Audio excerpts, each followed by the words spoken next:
पेण शहरातील म्हाडा कॉलनीजवळ असलेल्या शिक्षण महिला समितीचे इंग्लिश मीडियम स्कूल गुरुकुल शाळेमधील इयत्ता 9वीमध्ये शिक्षण घेत असलेल्या विद्यार्थ्यांचे शाळेतील मैदानावर 2 दिवसापूर्वी स्काउट गाईड कॅम्पचे आयोजन करण्यात आले होते। यावेळी शाळेच्या मैदानावर तात्पुरते 6 टेंट्स उभारण्यात आले होते। कॅम्पचे सर्व कार्यक्रम पूर्ण झाल्यावर रात्रीच्या सुमारास सर्व विद्यार्थी, शिक्षक व स्टाफ गुरुकुल शाळेच्या वर्गखोल्यांमध्ये झोपण्यास गेले होते। गुरुकुल शाळेचे वॉचमॅन यांना पहाटे 4 वाजण्याच्या सुमारास ग्राउंडवर काहीतरी जळत असल्याचे दिसून आल्याने ही माहिती स्टाफ शिक्षकांना देण्यात आली। शाळेतील मैदानावर असलेल्या रात्रीच्या अंधाराचा फायदा घेऊन अज्ञाताने पेट्रोल भरलेल्या बाटल्या टेंट्सवर टाकल्याने यात लागलेल्या आगीमध्ये 6 तंबूंपैकी 1 तंबू पूर्णतः जळून खाक झाला होता। याबाबत पेण पोलीस ठाण्यात अज्ञात इसमाच्या विरोधात गुन्हा दाखल करण्यात आला होता। या गुन्ह्याचा तपास पोलीस निरीक्षक संदीप बागुल यांच्या मार्गदर्शनाखाली पोलीस उपनिरीक्षक समद बेग व गुन्हे प्रकटीकरण कक्षाचे अंमलदार विशाल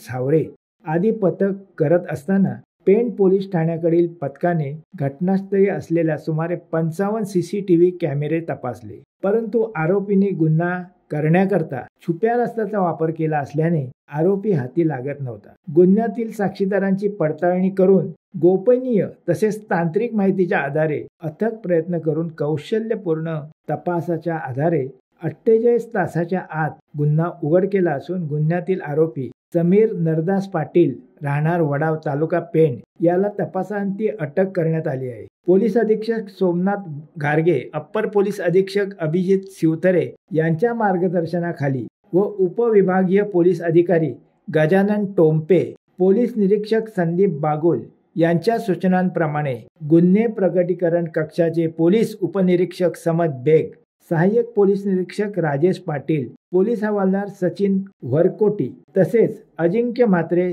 संतोष जाधव, प्रकाश कोंकरे, अमोल म्हात्रे, सुशांत भोईर, गोविंद तलवारे या पथकाकडून तत्परतेने तपास करण्यात आला। शिवसत्ता टाइम्स न्यूज ब्युरो पेण।